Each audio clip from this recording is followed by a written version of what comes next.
अनुभवी आंखें न्यूज, आपका चैनल, आपकी आवाज। अगर आपने अब तक हमारा चैनल सब्सक्राइब नहीं किया है तो सब्सक्राइब करें और बेल आइकन अवश्य दबाएं ताकि खबरों का नोटिफिकेशन आपको मिलता रहे।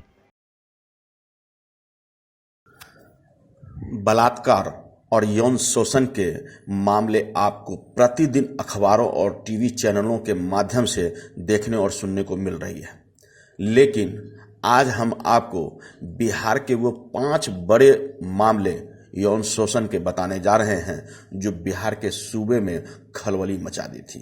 उन 5 बड़ी घटनाओं के बारे में हम आपको बताएंगे जो राज्य की सीमा से बाहर निकलकर पूरे देश में चर्चा का विषय बना रहा। जी हाँ, पहली घटना है बिहार के मुजफ्फरपुर शेल्टर होम कांड। सूबे की सरकार को हिलाकर रख दिया था। इसके बाद वहाँ कई ऐसे मामले आए, कई ऐसे सरकारी तंत्र आए और सब ने यह खुलासा किया कि यहाँ जिस्म फरोशी, यौन शोषण का बड़ा धंधा फल फूल रहा था। राज्य के कई सफेदपोश इस मामले में दागदार निकले और बता दें कि यह उत्पीड़न का यानी यौन उत्पीड़न का पहला मामला नहीं है। इतिहास में ऐसे कई मामले दफन हैं। आपको बता दें कि बिहार में अनेक यौन शोषण की घटनाएं आई, लेकिन उनमें से कुछ 5 बड़ी घटनाओं की चर्चा हम आपके सामने कर रहे हैं ताकि आप जान सके कि बिहार में इस तरह की घटनाएं किस तरह से लोगों को झकझोर दिया। भोजपुर जिले में जिस्म फरोशी के दलदल में फंसी एक नाबालिग ने पुलिस के सामने अपनी दुखिया रोई थी। सेक्स रैकेट का खुलासा किया था। पुलिस कोर्ट के समक्ष ने बताया उसने कि संचालिका के कहने पर आरा, पटना, लखनऊ के कई नेताओं के और रसूखदारों के पास वे जिस्म फरोशी के लिए भेजी जाती थी। पीड़िता ने कोर्ट में धारा 164 के तहत कलमबद्ध बयान दिए थे और उसके बाद खलबली मच गई थी, जिसमें संचालिका अनीता देवी उसे एक विधायक, इंजीनियर और ठेकेदार के पास ले गई थी का चर्चा हुआ। हालांकि यह साफ नहीं था कि वह विधायक कौन है और किस पार्टी का है। भोजपुर पुलिस ने तत्काल ही पीड़िता के भाई की तहरीर पर मुकदमा दर्ज कर सेक्स रैकेट की संचालिका अनीता देवी समेत 2 लोगों को गिरफ्तार कर लिया था। इसके साथ ही हमने आपको बताया कि मुजफ्फरपुर शेल्टर होम कांड में भी इसी तरह का हुआ। इंस्टीट्यूट ऑफ सोशल स्टडीज ने एक रिपोर्ट जारी की। उसके बाद हड़कंप मचा। नाबालिग यौन उत्पीड़न के मामले सामने आए। हार्मोन के इंजेक्शन लगाए जाते थे और तमाम नेताओं के पास उनकी देह बिक्री की जानकारी भी खुलकर सामने आई। खूब मंत्रियों के नाम उछाले गए, नेताओं के नाम उछाले गए और अंततः सूबे की समाज कल्याण मंत्री रही मंजू वर्मा के पति इस कांड में शामिल मिले, लिहाजा उन्हें मंत्रिमंडल से इस्तीफा भी देना पड़ा। आपको बता दें कि ये सब मामले बेहद चर्चा में रहा। नेता की नाबालिग बेटी का यौन शोषण, जी हाँ, 2017 में बिहार में एक हाई प्रोफाइल सेक्स स्कैंडल सामने आया था, जिसमें नाबालिग पीड़िता खुद एक नेता की बेटी थी।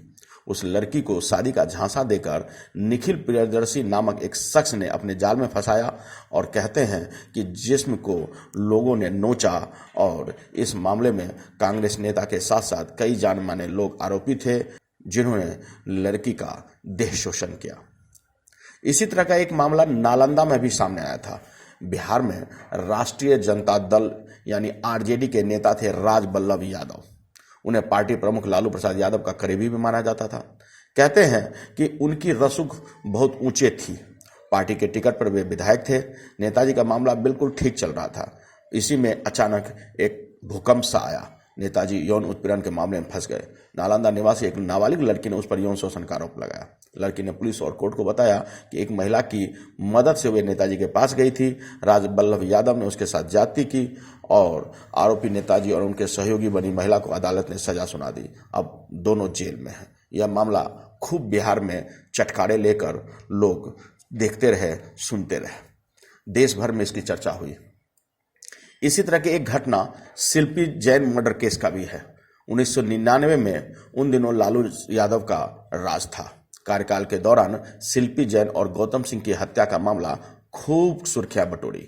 आपको बता दें कि लालू प्रसाद यादव की पत्नी राबड़ी देवी का भाई साधु यादव इस मामले का आरोपी था और दरअसल शिल्पी जैन नामक लड़की की बलात्कार के बाद बेरहमी से हत्या हो गई थी।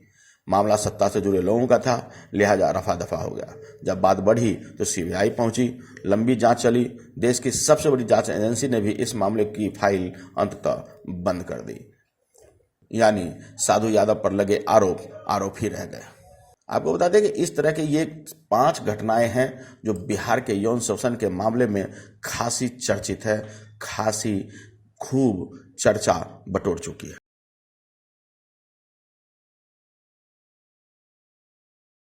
राजनीति की हर छोटी बड़ी खबर के लिए देखते रहें अनुभवी आंखें न्यूज।